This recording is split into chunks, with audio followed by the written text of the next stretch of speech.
Howdy folks, and welcome to sunny Southern California, and we are on a off-road track in the 2026 Chevrolet Silverado Trail Boss EV. And yes, you may have remembered the fact that back, not that long ago, Roman had one at the studios. And he didn't really like it very much because he's cranky and old. However, I have a different opinion about many off-road vehicles than he does. As such, this is my take, and I'm going to be doing it while we take it off-road, which is frankly the best place to evaluate a vehicle like this. And as such, as you can see in front of me, we have other vehicles doing the same off-road territory, yes, and we're in the same off-road mode, which is terrain. So for the next few minutes, sit back and enjoy as I drive you through some fun terrain as we put the Chevy Silverado Trail Boss EV to the test. I'm having a good time watching these other vehicles use their four-wheel steering, which is one of the many perks of driving this vehicle. You don't get that on many. But here's the deal. I had an opportunity to already drive these on pavement, and they're very smooth. They really don't like being thrown into corners because of the Goodyear Wranglers on them are not exactly for high performance around corners on asphalt, but they're fine for just driving straight and doing a regular thing that you would do in a pickup truck. But here's the thing, we actually had an opportunity in a separate video to look at all three trims that are available. Now, a couple things that you should know right off the bat. The RST, no longer part of the package, and the RST was the only one that had available an air suspension. They don't do that anymore. This one is riding on coil springs. Right now we're in terrain mode, which essentially means that the bias is being sent to the vehicle and it's giving you one pedal driving, but that bias is basically cutting 50-50 as much as it can or as necessary. Otherwise, if we're in off-road mode, which I'm gonna hit here, that shifts everything. It's no longer one pedal mode and it's doing a little bit more rear drive. Probably better for faster terrain, and we're on slow terrain, so I'm going to switch it back to terrain. Now obviously I could go to tow haul mode. Oh, I have to activate this. Look at this. If you don't do that, then it won't do it. It totally changes the way this thing feels too, by the way, when you do that. Yes, tow haul mode is there, and that's actually really useful if you're towing or hauling, which we're not. And then of course your normal one, which is what we had it in, driving on the roads leading here. And honestly, none of this is going to be that challenging for this.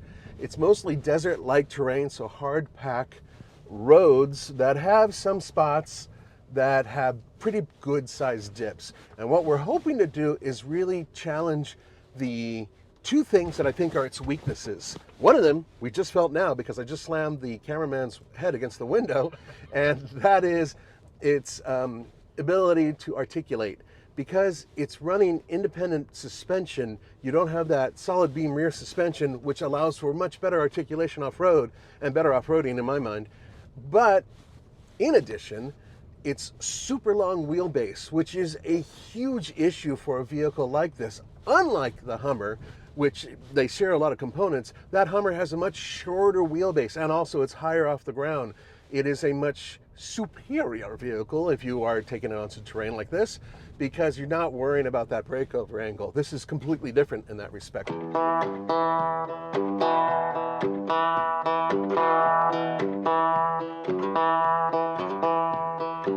It is remarkably hot in the desert, and I wanted you to understand the type of terrain that we're on because it's very different than Colorado. Yeah, we're high up in the mountains, but high up here is relative. I think we're like 2,000 feet. Considerably different, but it doesn't really affect the way these vehicles drive. That's one of the benefits to having an electric vehicle off-road. It doesn't care about the elevation. But there are things that it does care about. Weight is one of them, and this is a very heavy vehicle. It has a massive battery, yet it's supposed to be proficient off-road. And that's one of the balances that we're trying to test here today to see whether or not it's actually capable. Now, so far, so good. However, a couple things to note. First of all, let's talk about the front end design. Now, it is a unique front end with the Trail Boss. So it has a 31.6 degree approach angle, and that is thanks to its unique front end, and also thanks to the fact that it has a 2-inch lift. And it also has 35-inch tires. These are Goodyear Wranglers, and they've been okay. not what I would call high performance when you're driving on the streets. We were definitely feeling the weight of the vehicle and feeling these things kind of flex through the corners and make a ton of noise going around sharp corners, because this is not a performance vehicle for corners. That would be the RST, right? Which is now gone. And also with its extra height and the fact that this thing weighs, I believe, around 8,000 pounds. So it is a very heavy vehicle. Another issue is its massive wheelbase. And because of this really long wheelbase, it has like a 19.2 degree breakover angle. For those of you keeping score, that is lower than most school buses. Ironically, this thing weighing as much as a small school bus, and I'm not even joking about that. That is an issue. And this is a coil spring suspension, so it's not like you can hit a button and rise any higher. That is an issue. I know that's one of the issues Roman had with it too. And we have gone over a few obstacles already where it's done a little tiny scrapey underneath. Nothing too bad. And remember, there's a solid pan that's going underneath the vehicle, which is both for aerodynamics and for protection. That helps going over those obstacles.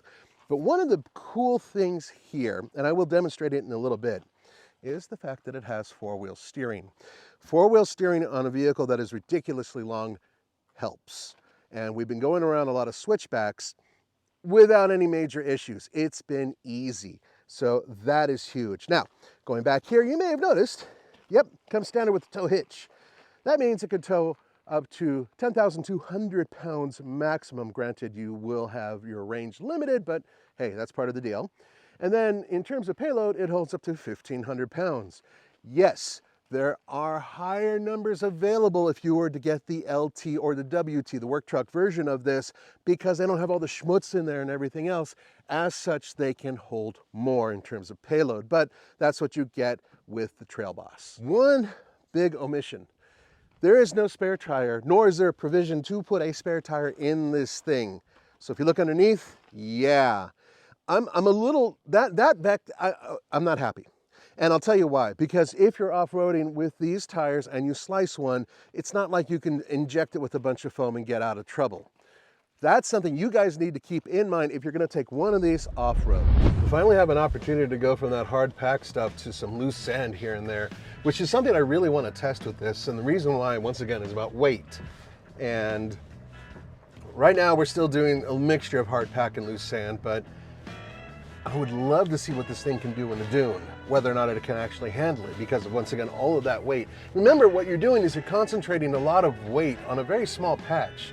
The amount of tire that actually touches the ground is rather limited. And you may be asking, hey, did you guys air down? Nope. Nope, this is, we're right now at regular tire pressure. They did not air us down before going on this, which, if you're doing light off-roading, it's not that big of a deal. It's really for hardcore off-roading or for sand. So now that the surface is just starting to get a little bit looser, and I'm gonna see how the tires react to it and how the weight of the vehicle reacts.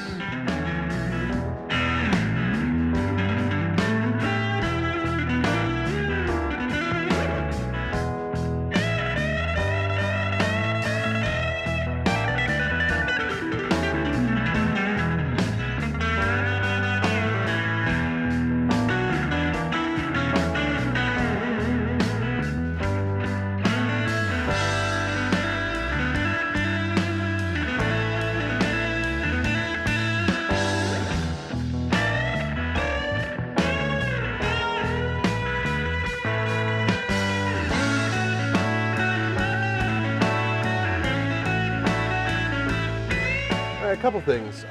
We've already gone over a major obstacle, and actually it was pretty rough. It was, for a regular vehicle, it wouldn't have done it. Two-wheel drive would not have done it very easily.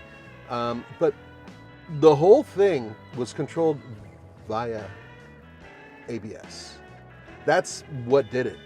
It wasn't a locker. It wasn't anything special like that. It wasn't mechanical. It was these electric motors spinning at a very low speed, and then ABS. You could hear them clipping away, slowing down the rotation of the tire. So that was the first thing. The second thing is we're now using, and other vehicles have this, this actually did help a little bit because I was able to line up. I knew that right about here I had 6 to 10 inches of space before getting to that obstacle before it dropped. And that actually was pretty helpful. Four-wheel steering helped as well. Considering how damn long these things are, it is a huge help. Ooh. And right now, as I speak, our rear left wheel just sank into a small hole, which I'm going to now power out of. Yeah, that was no big deal. It felt like a big deal for about a split second, and it's fine.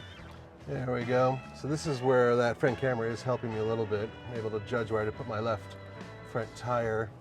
The problem isn't so much getting the tire up on here, right? I'm gonna dip. It's coming up real soon. There comes the dip. Down I go.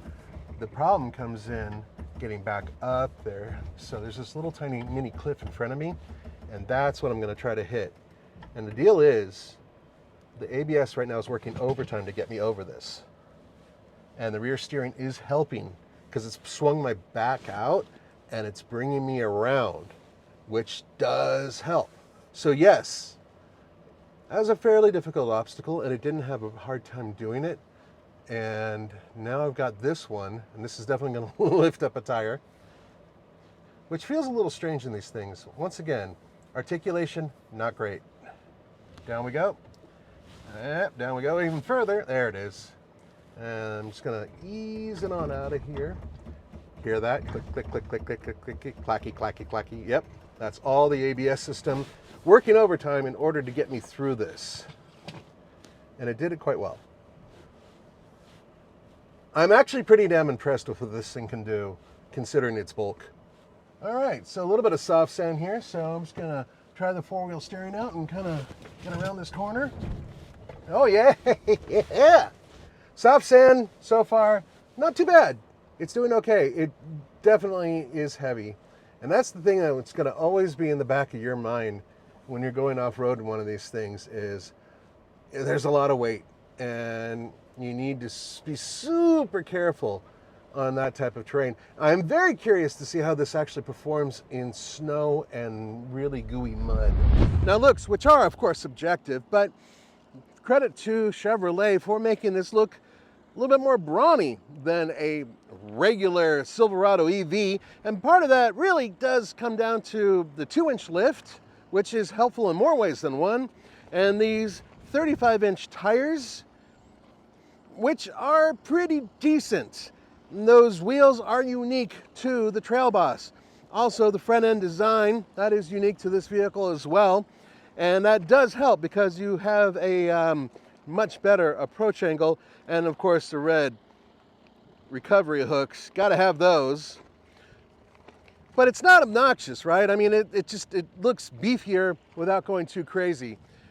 I would say that if it were me, I would like to have wider tires here and then a little bit more flare here, because you already have the amazing range. Why not give it even more tire? Oh, and here's something. How about an extra mount either underneath or on the back or on the top or something for a spare tire? Yes, that would be very off-roady.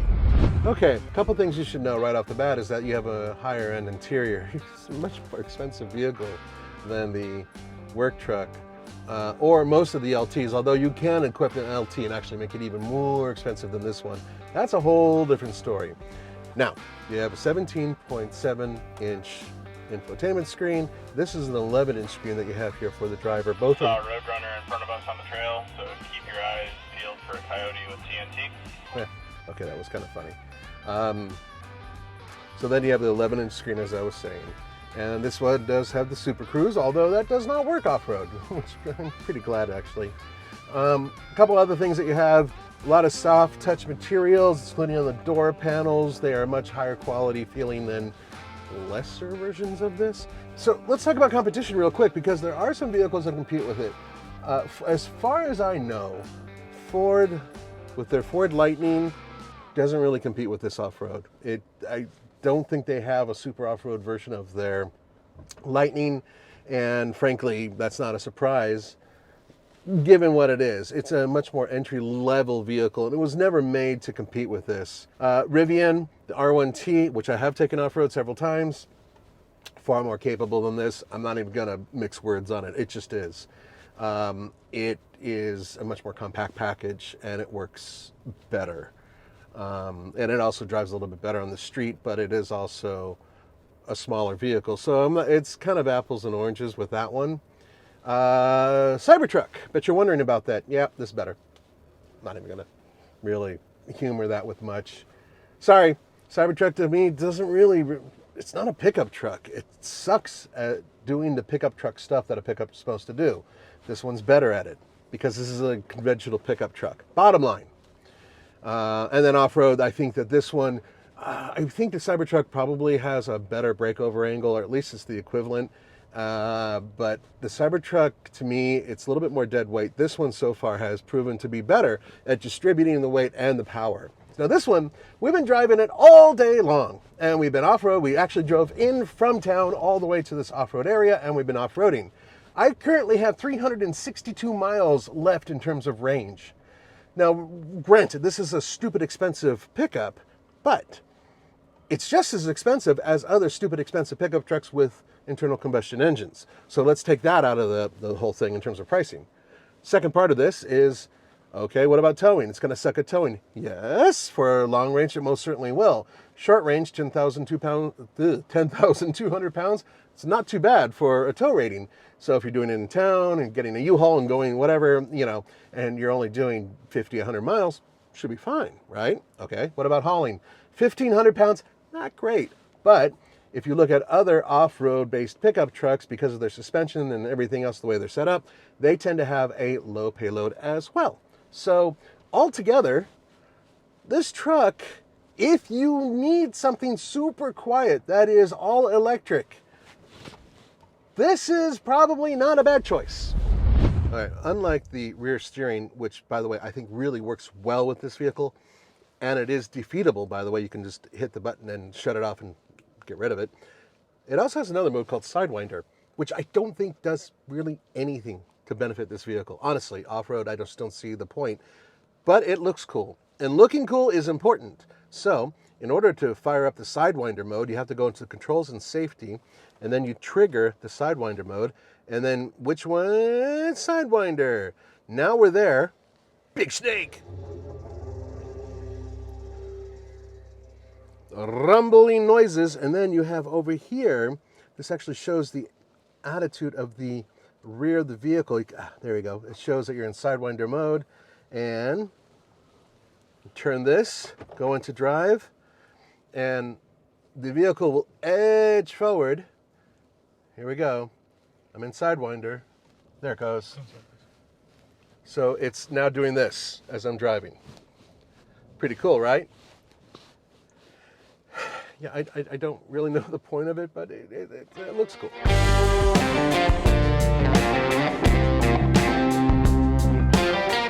Something I wanted to point out real quick. So I'm about almost 2 truck lengths behind the truck in front of me that we're doing the lead follow off-road. And I don't want to get any closer. You know why? Because weighing in at 8,000 plus pounds, which is basically what these things come down to, you don't want to be on the receiving end of one of those things if they slip backwards down a hill. You can't trust that. And that is one of the things that I keep coming back to off-roading this. It's a little scary thinking about the weight. Now, yeah, I mean, I'm bouncing around, going side to side and all that, and it works really well. They figured it out, man. They really worked hard. But weight is a killer. I know, I'm one to talk. There's a point to that, though. And I think it's something that Roman had an issue with. And that all leads to bringing this whole video to an end, which is, it has a lot of amenities, including that front trunk or frunk or front boot bonnet, whatever the hell you want to call it. The midgate means this works as a truck. You can load a ton of stuff in here. Well, 1,500 pounds worth at least. That's huge. So it works like a pickup truck. And it's not a serious hardcore off-roader, but it can do this light to medium off-road stuff without having too much of a problem. It gets through it. I'm displeased about the lack of a spare tire. Honestly, that really irks me when you're doing off-roading. Figure something out, Chevy, you know what I mean? But its biggest issue is this. What am I talking about? Oh, ho, ho, ho. Ladies and gentlemen, I hope you're sitting down because that says grand total comes out to just under $94,000.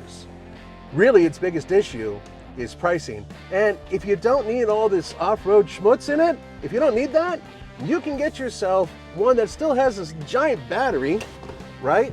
For a lot less money, but you don't have the 2-inch lift or some of the other off-roady goodies. And I think that that would be okay, because I think you could probably put a lift in and put on larger tires and not have much of a problem with both the work truck and the LT, which you can get the mid-gate with, right? Huge, huge thing. So, do I disagree with Roman? Hell yes. Is this a perfect truck? Hell no. But it's a very good electric pickup truck that can off-road. All right, guys, thank you so much for joining me. It's good to see you again, and you'll be seeing me in the future. Hopefully doing another adventure in California. I'll see you next time. Bye-bye.